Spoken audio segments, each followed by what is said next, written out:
Doing well, doing well. Can't complain. Yourself? I'm doing well. Thanks for joining us today. We are talking to Rudy Fraser, who is creating space for Black community on the platform Blue Sky, and amongst other things, we'll get into all of it. For those who might not be familiar with you and your work, can you tell me how you developed your interest in tech, and the power of media to shape cultural representations? Yeah. So how I got into tech is I would say I feel like I was kind of always into technology. As a kid, I was very curious about tech. I love video games. I was kind of my mom referred to me as like kind of very smart alecky and but like, she always encouraged my cleverness.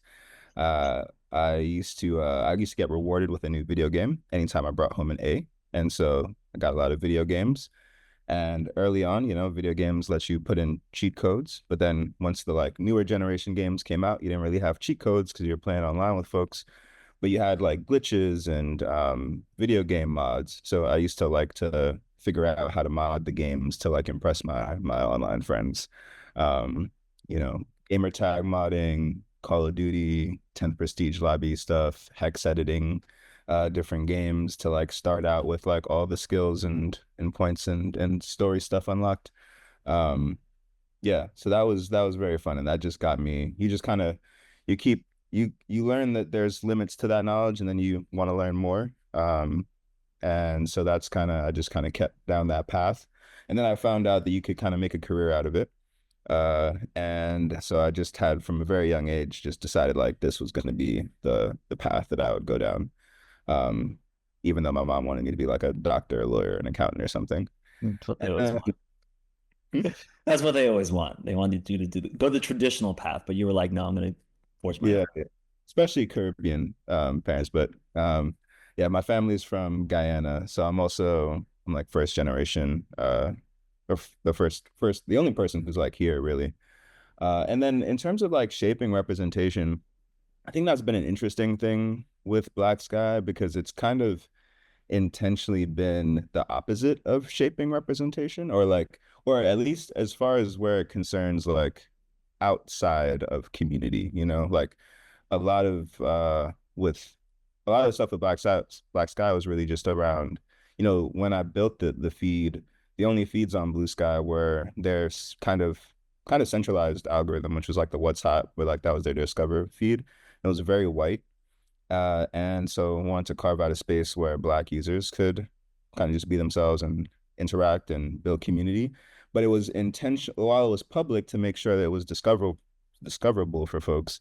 It was very much like not caring about the like white gaze, very much like not wanting it to be some uh representation of Blackness for other people. It was about just people being able to be themselves, like how we are, kind of how you are before you encounter other cultures and stuff, and then you start like second guessing certain things or code switching. It was about not code switching and just if it was representation, it was mainly for other people to feel seen, I would say. Yeah, I love that. First of all, shout out first gen Caribbean kids. You had to bring home those A's, and you had to be an engineer, doctor, or lawyer, which I also obviously did not do, because I would be terrible at all those things. But also, I see this connection between kind of hacking the game and hacking the social media platform, right? Like, how do you take the thing that you're given and make it work for you?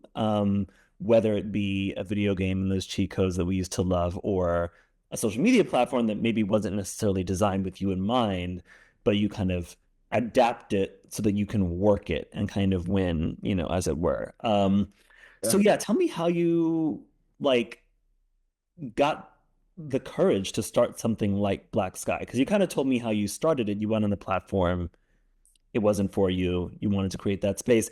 But I think a lot of people have likened it kind of to like Black Twitter, right? Which didn't have to necessarily get started in the same way, right? Because that was just kind of a hashtag or not even a hashtag, just like people talking. But like Black Sky's a little bit different. So tell me about that process of like getting it up and like what made you feel like, oh, I can do this.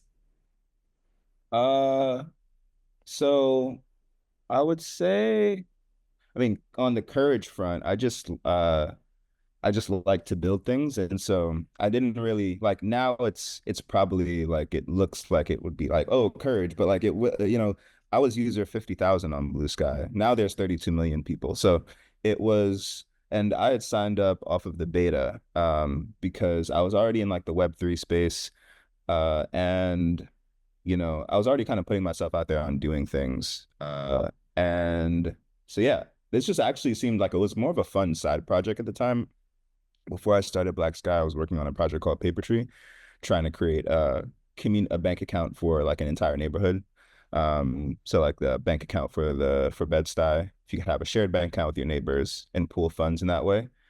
And the bank account I was using got shut down at the time. But my Blue Sky invite came out. And so I was just aware of Blue Sky because I saw like, oh, there's algorithmic choice. It's this decentralized protocol. Like I like protocols. And so yeah, this is my opportunity to just like it was very hacker-esque. It was like a like the example code didn't work, so you have to go into the Discord. There's kind of like a there's like a personality trait that likes to do things that's difficult for other people to do.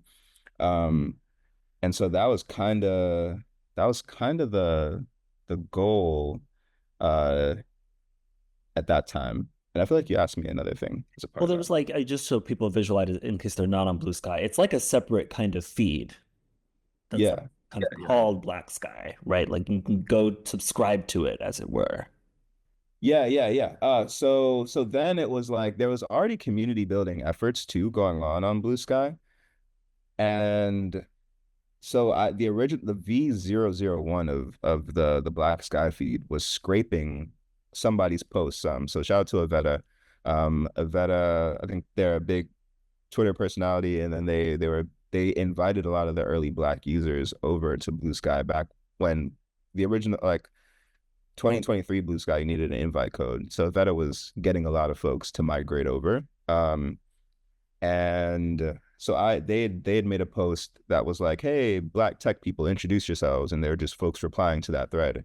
So the original version of the Black Sky feed just scraped every time I started up the feed, it would scrape all the users from that reply to that reply thread, and then show their posts, any posts that they had made in the timeline. So yeah, for folks that don't know, with Blue Sky, unlike centralized platforms or even a platform like a federated platform like Mastodon, people can create their own timelines. Essentially, you can if you have the technical ability, or if you use someone else's like feed builder tool, you can design an algorithm for yourself. So say if you only want to see cat pics, that's a feed. If you only wanted to see, some people make them a bit more like algorithmic or logical, like show me the posts of people who don't post that much. That's called the quiet posters feed. Someone built the Moss feed. So folks are using image classification. Sometimes people are using keywords. Sometimes people are using social graphs. And so BlackSky's was one of those feeds that the underlying thing became like a membership qualifier. So how do you categorize the membership and keep track of that and say who's in and who's out of BlackSky? And so yeah, I was doing that all by hand in the very beginning. I was like, I wanted to see Black content, so I would go looking for users and then add them to this database manually. So sometimes people even I realized recently, for folks now coming into Black Sky, it seems like really cool because you could use a hashtag add to Black Sky and it adds yourself. And so it becomes this opt-in, opt-out community. But that was actually somebody's feedback. They're like, hey, Rudy, like there's going to be a time where you can't add everyone by hand. So you should, like, could you make a hashtag that allows people to do this? So that was just user feedback. Yeah, I love how you're talking about really this like active control over social media, which I think folks, especially maybe older folks who kind of came up in original social media, don't remember a time where you could take so much agency over like what you saw on social media. I love the kind of like artisanal kind of human to human, like this is who I want to see on this feed, but then the shift to like, okay, but actually this should be decentralized just like the platform is. Mhm. And so let's create a way technically to have people opt in, but there's still that like agency, right? Because I think the thing about Black Twitter was you never knew if you were going to go viral with Black Twitter, like there was maybe slightly less agency involved in that. So I know we're kind of getting into the weeds of Black Sky and we'll get more into it, but I want to take a step back because I want to talk about your history with social media, which, you kind of started with your history with video games and tech. What's your relationship to social media, and is Black Sky in some ways a response to things that you didn't like or thought could be better about social Mm. media? Yeah, I was thinking about this, and I would say that although it's not typically considered social media, it is kind of early social media like AIM and Yeah. and online video games, even like computer games. So there's like a game called Puzzle Pirates. I distinctly remember I made like a friend through Puzzle Pirates that was like this like white girl from rural Pennsylvania, and we became like pen pals and like best friends over the internet. And that was kind of those kind of early niche internet communities, even the video game modding community. So there's ones like Seven Sins forums, um, just yeah, these different video game modding forums. Those were kind of like what I cut my teeth on, and that's the kind of online community that I engage with and interact with. And I think that's early social media too, because even when I was like Facebook, before there was a global news feed, the feed was just your personal friends, your connections, your direct connections. That's true. Yeah. So the social media that I know what predates algorithmic, like I think Twitter's algorithm was not what they originally launched with. So No. my my social media was a closed off kind of personal community social media. So that probably, I hadn't thought of that before, but that probably does influence a lot of like how I think about online communities in general. Yeah, you might be dating yourself a little bit, but I'm what one might call an elder millennial. So like I joined Facebook pretty much like the first year it was launched, and I do remember the power of it was everyone you connected to was like theoretically someone that you could see in real life, because it was on it was like campuses, right? So it was like a very like localized thing. But even when you go back to the 90s and like chat rooms and forums, it was all opt-in. It was all, I'm interested in this very specific thing. And so I want to talk to people about this very specific thing, or I want to talk to my friends in real life. And then it was in the 20 teens where social media platforms that were global became algorithmic, and you started to see people that you didn't know and be involved in conversations that you didn't opt into. um, and I think a lot of people identify that as like when social media took a left turn to the Yeah, dark side, right? Like all of a definitely. sudden we were divided and fighting and there was extremism, and it just became very much not about community building. Yeah. Um, These are new problems. these are new problems. Yeah, thank you for this reminder. You know, when for you, or did you notice when social media was able to kind of advance collective action and storytelling? You know, and I think that I think about that broadly, right? Like it could be the collective action is we're going to fix this thing in this game or make this mod, right? When did you realize that social media could help like empower you? Mm. When I would say, I mean, the kind of collective knowledge that is the internet is what empowered me, I would say. Mm, I even view YouTube as, I consider, again, I think of like these social media as in the social interactions alongside the content on the internet, yeah, not just these, what are we now consider as like modern social media platforms. So yeah, I think just the kind of like that open source hacker ethos, share information should be free, that influenced a lot of my like early thinking. Where I see social media, where I think I've kind of, and it's a little tricky because of it's because of the global nature of modern social media. I think I see real action, and I think that would be the George Floyd uprisings. And because yeah, I was dating myself a bit, but I grew up on the internet. I would consider myself, what do they call that? Uh it's like a zillennial, I think is the one when okay, you're, Yeah. And so like I didn't, um, I didn't protest with the early Black Lives Matter movement. And I didn't, really engage in social media in like in the beginnings of Black Twitter, for example. But during the George Floyd uprisings, I felt like I really saw a decentralized movement, people putting up flyers, putting out zines, using memes as a way to communicate political ideas, really mobilizing large sections of people in a decentralized way. Like I only found out about the actions because of people's Instagram stories with flyers and stuff. And to this day, We the People, the group that um, I've been organizing with for a few years now, we use social media. We use Instagram primarily. I was actually going to mention that a lot of the during my research for Papertree, I was meeting with a lot of mutual aid groups, and part of what I found is that a lot of mutual aid groups use Instagram as a website in place of a website. Uh, Mm-hmm. it's much easier to get, not have to pay for website hosting or domain. You have an identity, although your identity and all that stuff is controlled by a corporation that does not fit your interests.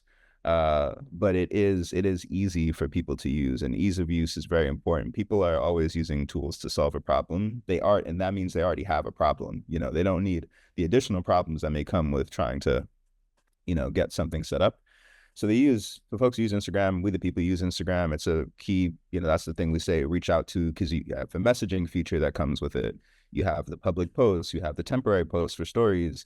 And then when we have situations, where we give out, so We the People, Abolitionist Collective, providing hot food and clothing in Bed-Stuy in Harlem every Thursday and Saturday. And we're one of the few Black-led mutual aid groups in New York City. And coincidentally, at both locations of our distros, we are the ones that run into police trying to disrupt us from giving out free food and clothing.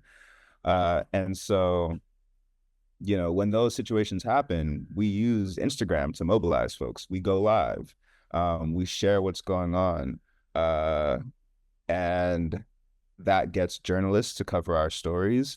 It brings in donations. It gets people to take certain actions for when someone's arrested. It gets people to show up to jail support and provide care for the folks who've been on the ground. Um, so it's really been organizing that has shown me that, like, the double-edged sword of these big platforms. They can help you get a broad reach, but you have to like play by their rules a lot of times.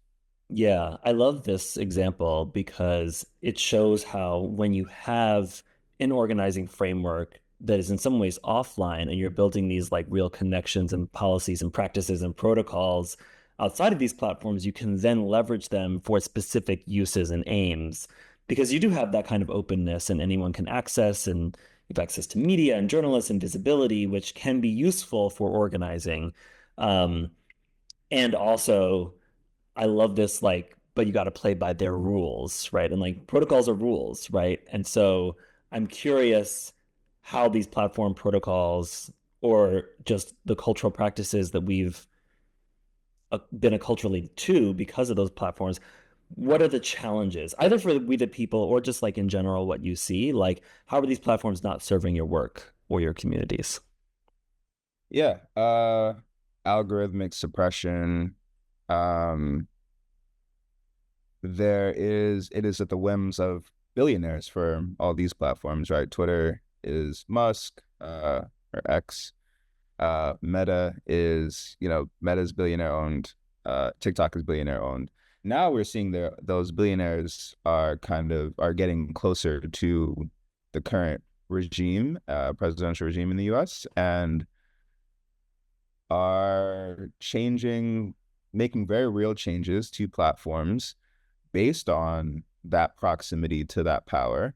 And, a real example of that is like Meta changing moderation rules overnight, to, now you can kind of refer to a woman as being like a piece of furniture. and Meta will allow that, right? And so these centralized platforms also choose who gets to feel safe on their platforms, right? People always talk about Relly, the founder of We the People. Like I think he had a large following on his personal page that he was using for getting the message out, and they took his account down. And now I always ask him like, when are you getting your account back? He's like, oh, the date is like this date in the future, and it's like kind of like a carceral thing where it's like your account is locked up until its release date. Uh, so yeah, so suppression, choosing who gets to be safe, lack of ownership over anything that you really build there, right? Because they can always take your content down. We've seen with like usernames. I think there was someone on Twitter who had like the at America handle or something like that.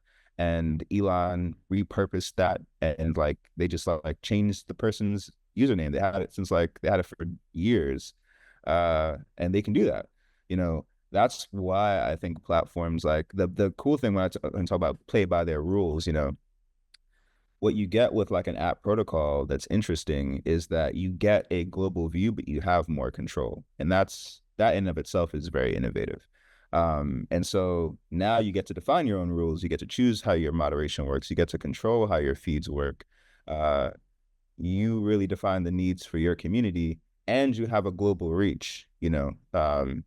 It's a network that can support. It can be as big as a Facebook. You know, the other thing with a platform like Facebook, there's 4 billion people, um, and so they're never gonna fit the needs of whatever community you're part of. They're playing by global, like international rules. You know, you can also go into privacy, right? Like they have to give up your information to any government that asks, and there are people who they you know they put conversations in and things just on the internet that should not be on the public internet, right? So there's also that like operational security, just like open source intelligence stuff, and there's different purposes for different things, right? But like these are just examples of the global social media platforms generally lull people into a sense of safety, uh, and they they keep you walled in and they make it pretty impossible to leave because that's what financially suits them. Like keep you there, keep your data locked up, keep it under whatever rules they need to keep advertisers happy. Um, and just, that's their profit motive. So that's kind of how I would say that those things aren't serving us. I mean, that was pretty comprehensive in terms of all the problems with these platforms, the role of capitalism, the role of a kind of colonial carceral thinking that informs that, and the ways that that disadvantages folks who those systems have historically not served, right? Like we've seen studies that show that has been already before 2025 disproportionate moderation of Black people, of queer people on these platforms. We can't say certain things which are usually just advocating for our own lives or telling our own stories, but the people who are coming for us and harming us and throwing hate somehow have like skirted through and are fine. And so and then all of that is built into how the algorithms moderate and work. So it compounds over time. All of the biases never go away. They actually just deepen. And I think it's no surprise that we are in the political moment that we're in with 10 plus years of this being the way the platforms are moderating. And so that is kind of where Blue Sky comes in and Mastodon and some of these other decentralized platforms where people are starting to realize I'm never going to win at this game, particularly if my goal, my win is like liberation for all people on the planet, right? Because Yeah. their goal is make as much money as possible. And those goals are literally oppositional to each other. Um, and so it seems like the value of Blue Sky is you have kind of quite a lot of control over a lot of those things. I know that there's kind of degrees and a spectrum of decentralization and community and self-ownership that can happen vis-a-vis platforms. So I am curious, as maybe a side question, if you have any thoughts on, what is possible on Blue Sky and just kind of telling people what is the advantages of kind of divesting from these major platforms and going to a platform like Blue Sky. Yeah, I think it's all about ownership, really. Mm. Now ownership is tricky. I think ownership is a thing that with ownership comes responsibility. So I would just say high level ownership, and there's degrees to that, right? So, um, if it's important to you to build a long lasting presence, if you've really put value into these social media platforms, like a common critique, I mentioned to some folks that one of my a Jay-Z line that I really love is like when he said uh lies told to you through YouTubes and Hulu's, folks with no hues that look like you do. Black Twitter, what's that when Jack gets paid, do you? For every one Gucci, support two Fubus. And it is just like we make these platforms valuable, they don't respect us, and we don't have any ownership over them, and we don't have control. And so people build businesses and really build livelihoods and build communities on these platforms, and they can take it away from you anytime they want. And so I think that at a high level is kind of the thing, but that's not going to get everyone over. So I think the other thing is that like people who are builders have control to like create new experiences that they couldn't have created before, again, because of that ownership. So, for example, I was able to build a Black Sky feed and build out a large Black community on that platform. And now that's like, yeah, so like that's one example. Another thing that I'm building, because that's probably the best thing to share is like the stuff that you can build with these platforms. So another one that I'm building is a local only version of Blue Sky, like a Blue Sky client where you can you can interact with the public content, but you also have this like private space. Because Black Sky asks me for that all the time. They want more like a they want the public feed, that's cool, but they also want a private group chat kind of experience.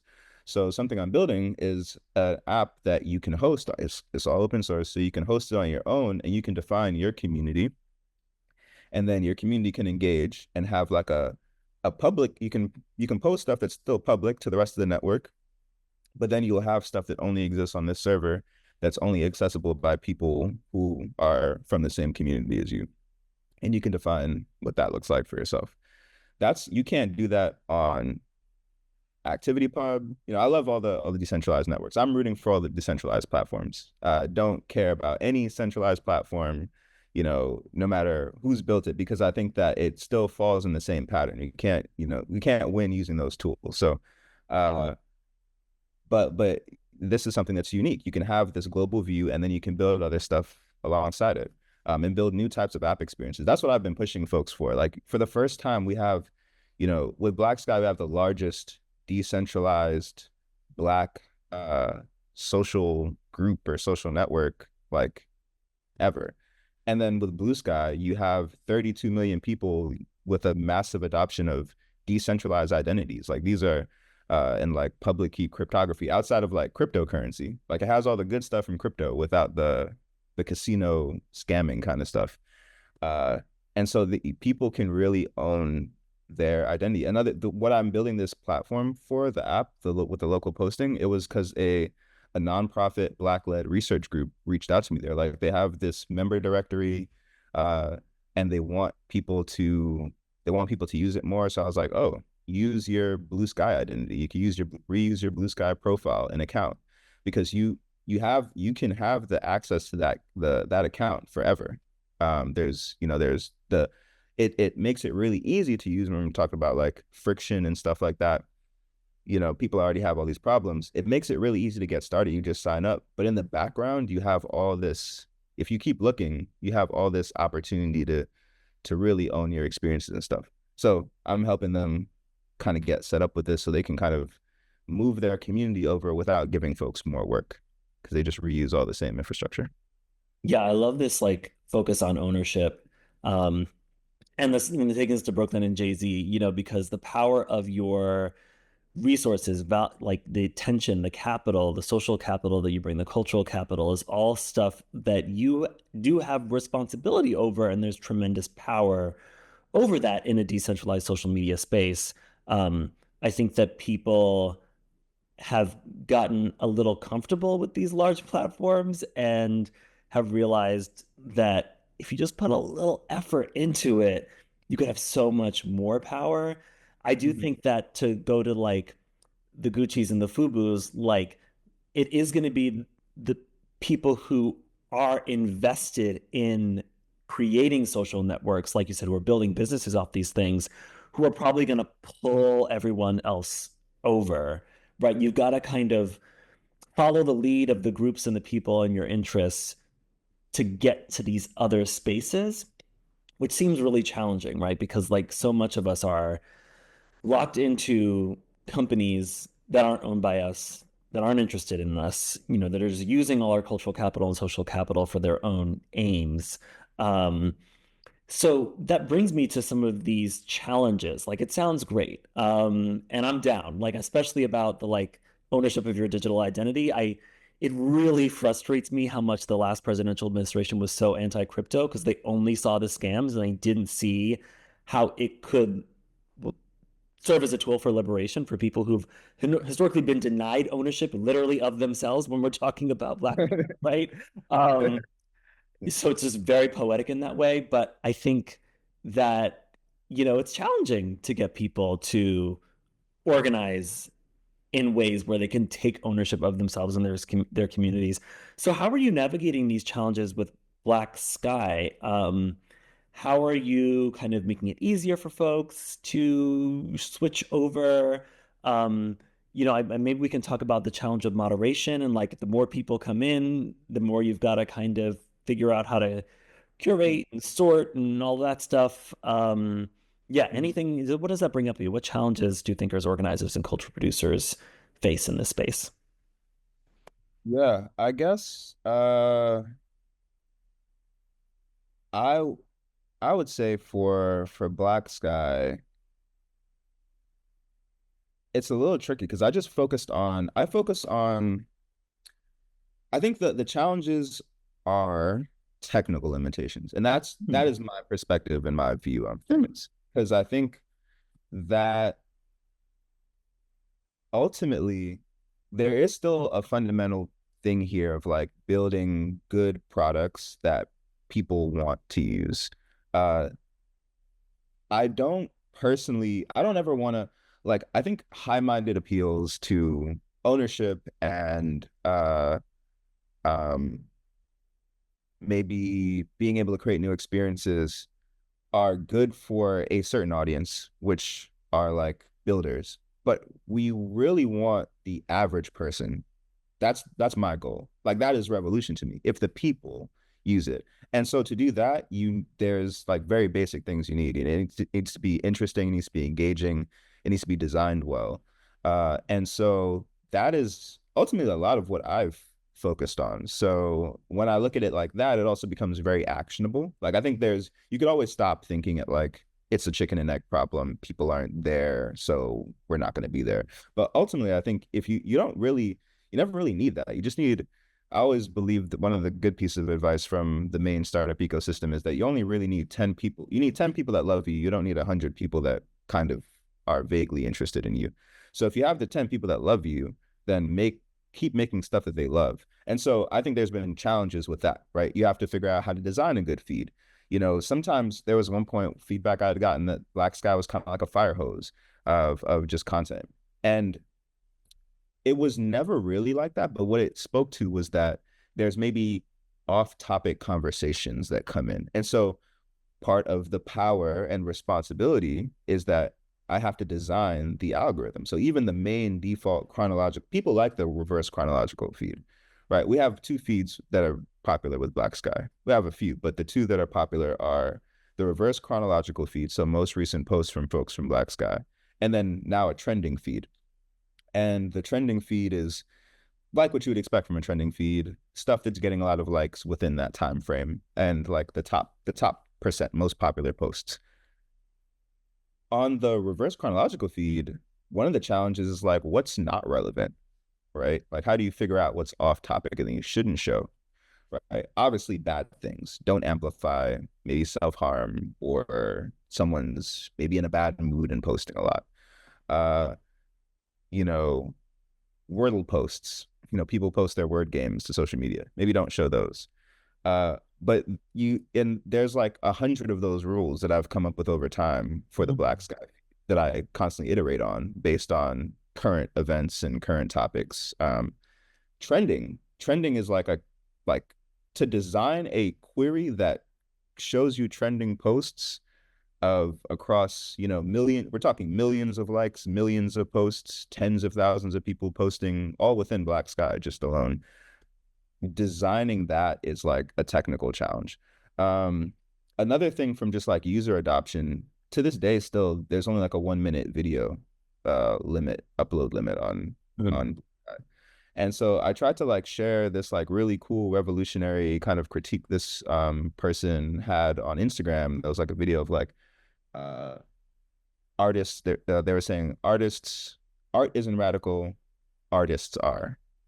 uh and talking about like radicalism is still radical and all these great things. But it was a 3 minute video, so I have to either cut the video up myself or just have this awkward timeline crop.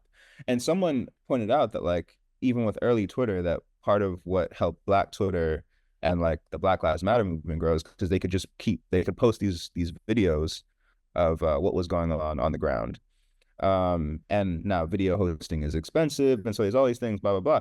But the fact of the matter is like people want to upload videos, and that is part of. And with the rise of platforms like TikTok, there's some folks who primarily engage with the internet through videos and not words. And so I view it in that lens of like private state as well. There's only public conversations. You can't lock an account yet.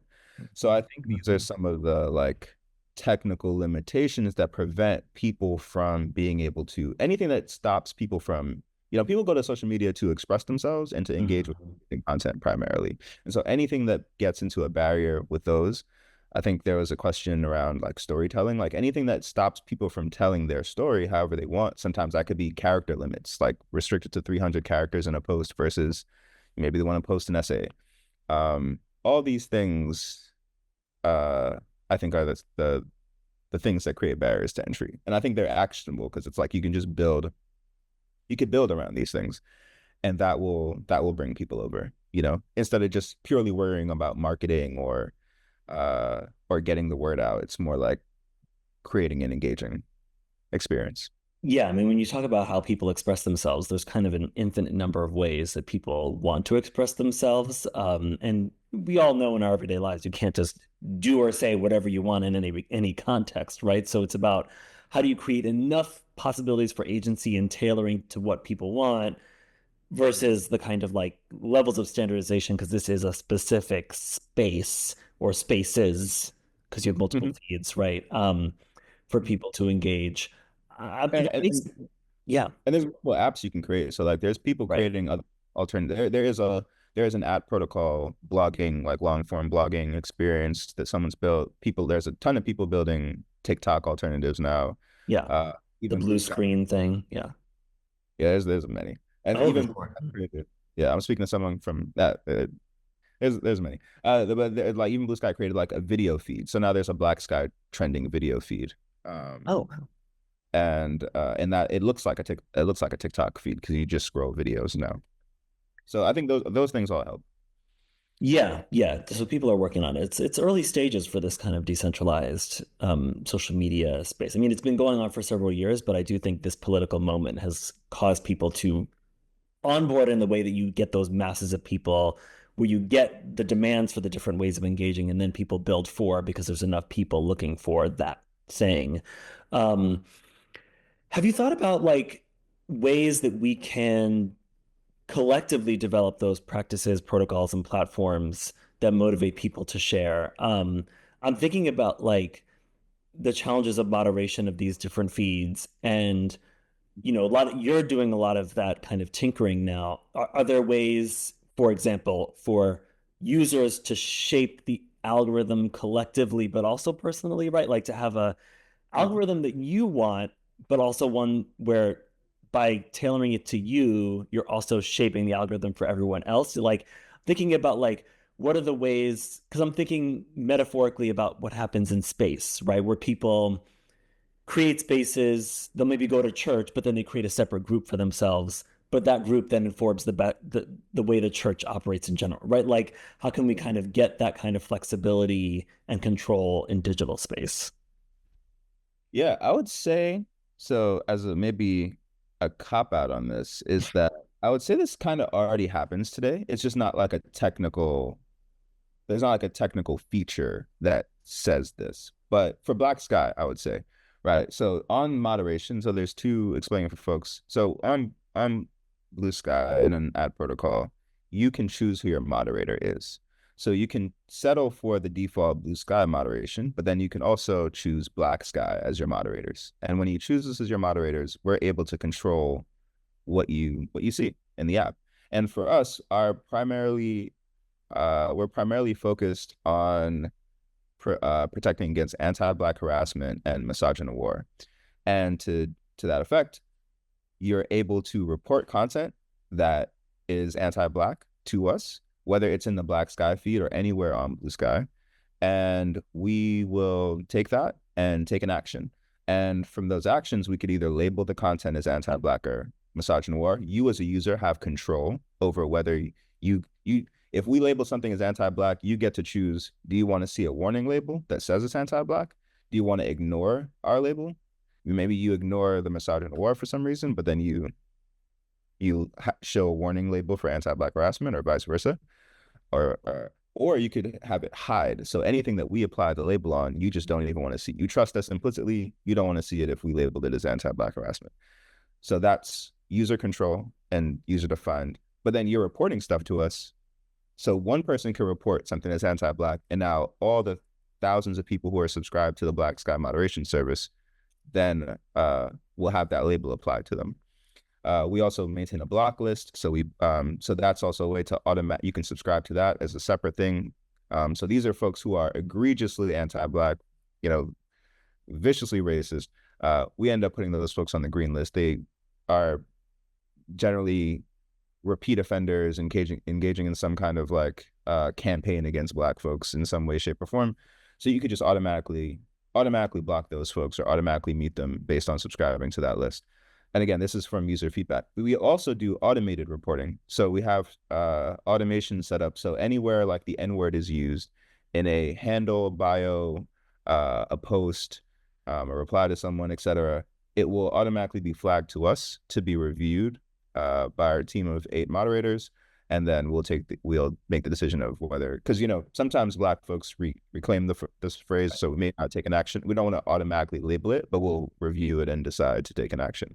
And so these are kinds of ways where individual users are shaping what ends up being shown to other folks, and that's again inside or outside the Black Sky feed. So sometimes there's folks who are either through tagging me or the Black Sky account or sending in a report to the mod service, they may report something that's in the feed. We have a separate queue for that.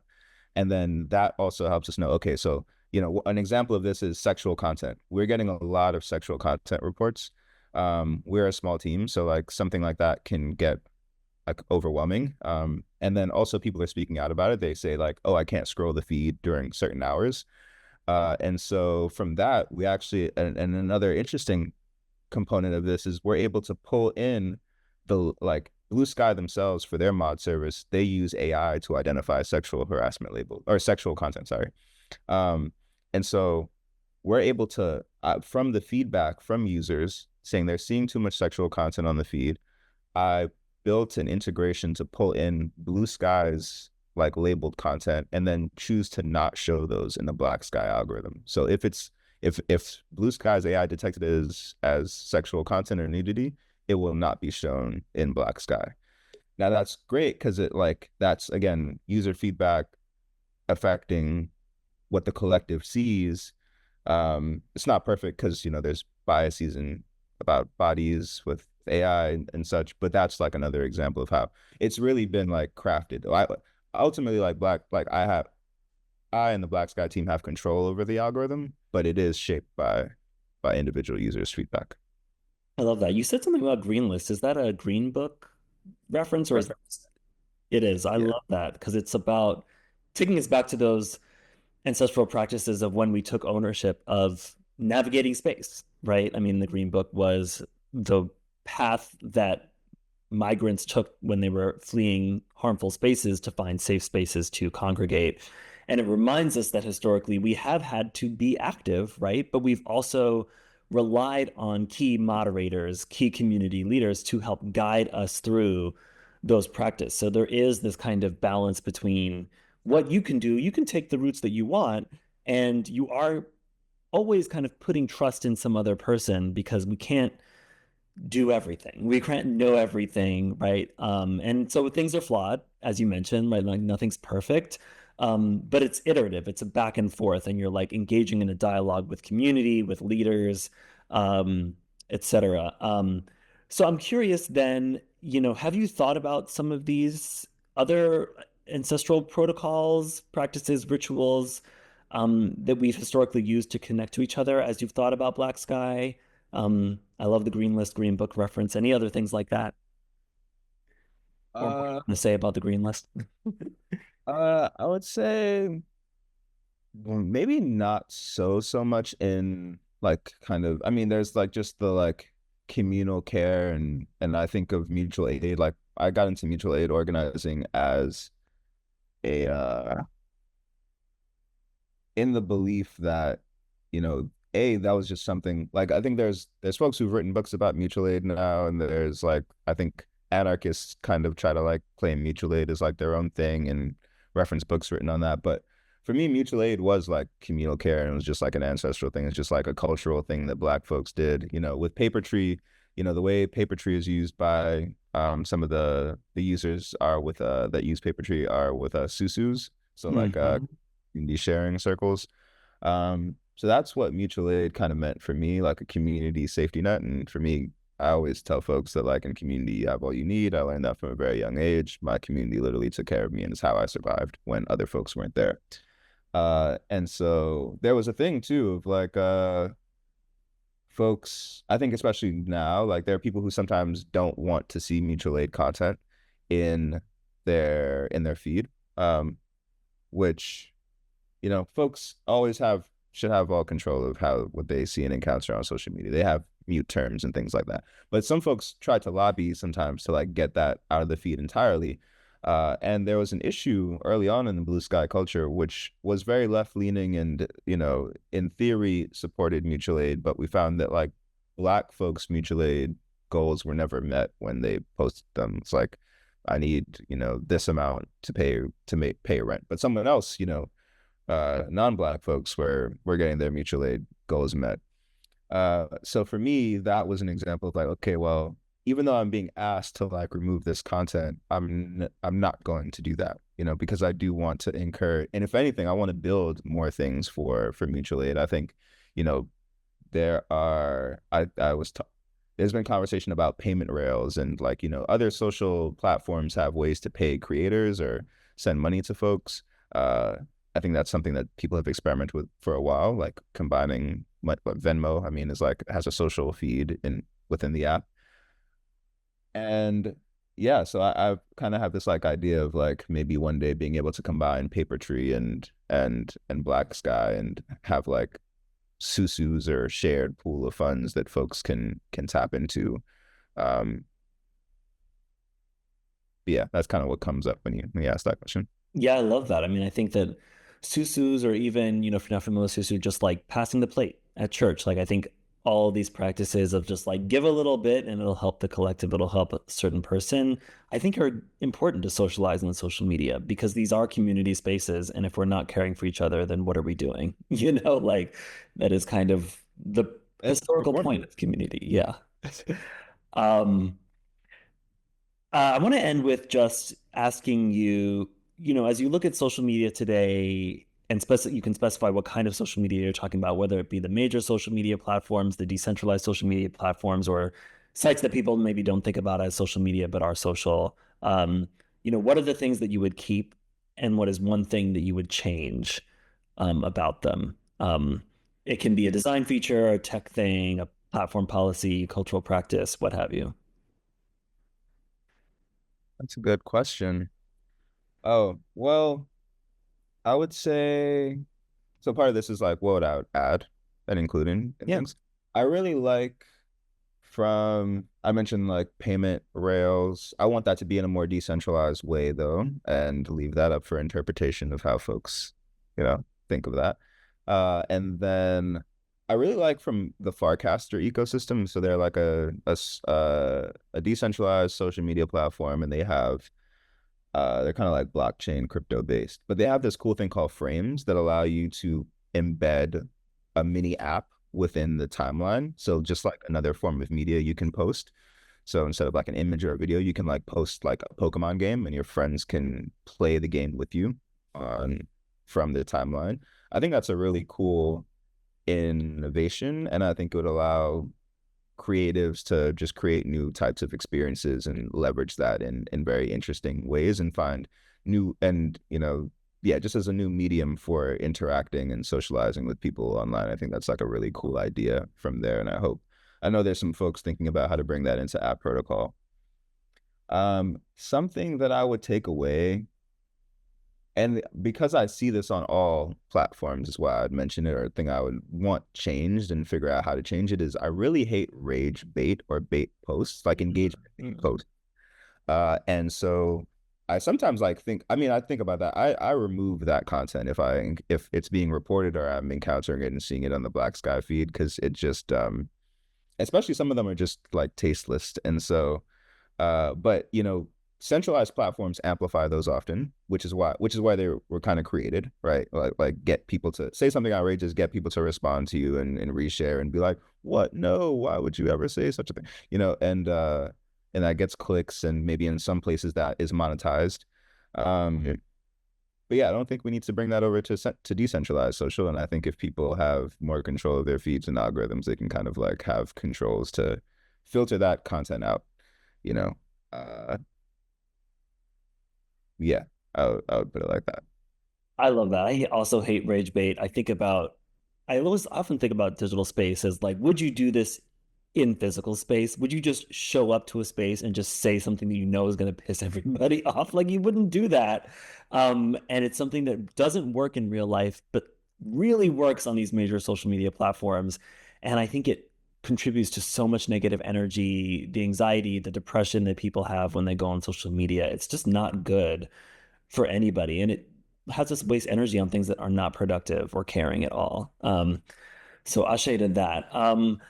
That's all my questions. I just really appreciate this conversation. You're so insightful. I just love the way that you're thinking about technology and how you're using it. So I really hope people watch and share this conversation because I think it's really important.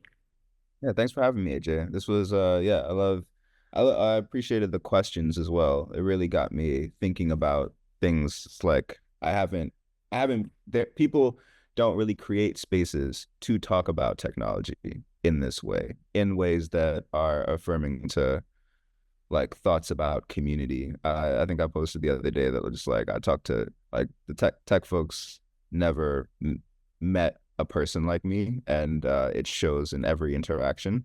And so yeah, I just love having a being able to talk on this platform with you. It's great.